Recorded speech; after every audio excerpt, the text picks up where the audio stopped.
జగన్మోహన్ రెడ్డి ప్రభుత్వంలో కీలకంగా వ్యవహరించిన ఐఏఎస్లందరూ ఇప్పుడు చాలా తీవ్రమైన పరిణామాలను ఎదుర్కొంటున్నట్టుగా తెలుస్తుంది. అందులో భాగంగా మొన్నటికి మొన్న చంద్రబాబు నాయుడు ప్రమాణ స్వీకారం అయిపోయిన తర్వాత తన ఛాంబర్లో బాధ్యతలు స్వీకరిస్తున్న నేపథ్యంలో ఐఏఎస్ ఆఫీసర్ శ్రీలక్ష్మి వచ్చి బొకే ఇస్తున్న చంద్రబాబు నాయుడు బొకేని తీసుకోవడానికి నిరాకరించారు. మరొక వైపు గతంలో సీఎస్గా పనిచేసిన జవహర్ రెడ్డికి ఇప్పటివరకు కూడా లీవ్ మంజూరు చేయలేదు.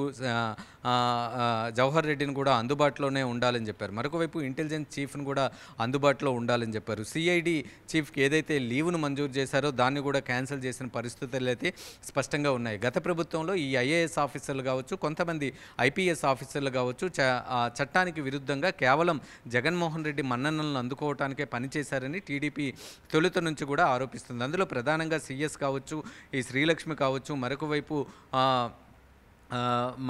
వైపు సిఐడి చీఫ్ కావచ్చు, ఇంటెలిజెన్స్ చీఫ్ కావచ్చు, వీళ్ళందరూ కూడా ఉన్నారు. వీళ్ళందరినీ కూడా ప్రభుత్వం ఇప్పుడు విచారణకు పిలుస్తూ ఉంది. ఎందుకు అప్పుడు అలా వ్యవహరించారనే అంశాలకు సంబంధించి ప్రభుత్వం వివరణ అడుగుతున్న పరిస్థితులు అయితే కనిపిస్తున్నాయి. ఎప్పుడు కూడా ముఖ్యమంత్రి బాధ్యతలు స్వీకరిస్తున్న సమయంలో ఐఏఎస్ ఆఫీసర్లు అందరూ వచ్చి, అంటే ముఖ్యమంత్రి కార్యాలయానికి అనుసంధానంగా ఉన్న ఐఏఎస్ల ఆఫీసర్లు అందరూ వచ్చి బొకేలు ఇచ్చి ముఖ్యమంత్రికి గౌరవంగా ఒక శుభాకాంక్షలు తెలపడం అనేది ఆనవాయితీగా వస్తున్న పద్ధతి. అయితే అదేవిధంగా శ్రీలక్ష్మి కూడా వెళ్ళి శుభాకాంక్షలు తెలిపి పూల బొకేని ఇస్తున్న నేపథ్యంలో చంద్రబాబు నాయుడు ఆ బొకేని అయితే రిఫ్యూజ్ చేశారు. శ్రీలక్ష్మి దగ్గర బొకే తీసుకోవడానికి నిరాకరించారు. మరొక వైపు కూటమి అధికారంలోకి వచ్చిన సాయంత్రమే ఇంటెలిజెన్స్ చీఫ్ చంద్రబాబు నాయుడిని కలవటానికి ప్రయత్నించినప్పుడు చంద్రబాబు నాయుడు ఇంటి ముందే ఇంటెలిజెన్స్ చీఫ్ని ఆపేసి మీకు అపాయింట్మెంట్ లేదు, మిమ్మల్ని వెళ్ళిపోమంటున్నారని కూడా చంద్రబాబు నాయుడు సెక్యూరిటీ సిబ్బంది చెప్పిన పరిస్థితులు అయితే ఉన్నాయి. సీఎస్ కూడా చంద్రబాబు నాయుడు దగ్గరికి వెళ్ళి కలిసినప్పుడు కనీసం కూర్చోబెట్టకుండా దాదాపుగా 20 నిమిషాల పాటు నిల్చోబెట్టే మీరు ఏ విధంగా సిఐడి చీఫ్కి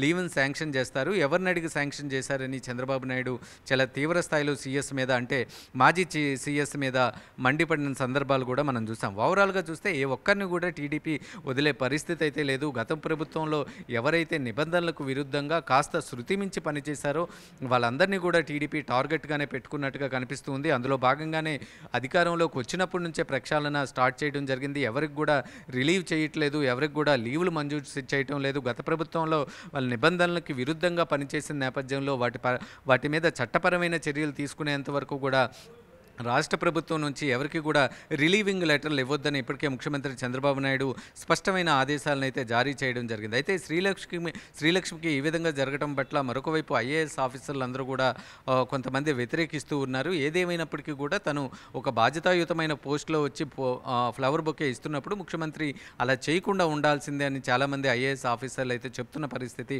క్లియర్గా కనిపిస్తుంది. కానీ గతంలో శ్రీలక్ష్మి కూడా చాలా అడ్డగోలు విధానాలతో ముందుకు వెళ్లారనేది అయితే టీడీపీ శ్రేణులు ఆరోపిస్తున్నారు. ముఖ్యంగా సీఎస్కి సంబంధించి ఇప్పటికే భూ కుంభకోణం, అంటే వైజాగ్లో ఆనందపురంలో చాలా వరకు దాదాపుగా 1000 ఎకరాల వరకు భూ కుంభకోణంలో సీఎస్ ఉన్నారు, అతని తనయుడు కూడా ఉన్నారనేది టీడీపీ శ్రేణులు ఆరోపిస్తున్న నేపథ్యం. వీటన్నిటి మీద ఒక లెక్క తేలేంత వరకు కూడా, వీటన్నిటి మీద ఒక క్లారిటీ వచ్చేంత వరకు కూడా ఈ అధికారులు ఎవరైతే ఉన్నారో, అంటే టీడీపీ టార్గెటెడ్గా పెట్టుకున్న అధికారులు ఎవరైతే ఉన్నారో వాళ్ళందరికీ కూడా రిలీవింగ్ లెటర్లు కూడా ఇవ్వద్దు, అలానే ఉంచాలి, తమని రిపోర్ట్ చేయమని చెప్పాలని ముఖ్యమంత్రి స్పష్టమైన ఆదేశాలు ఇచ్చినట్టుగా సమాచారం అందుతుంది.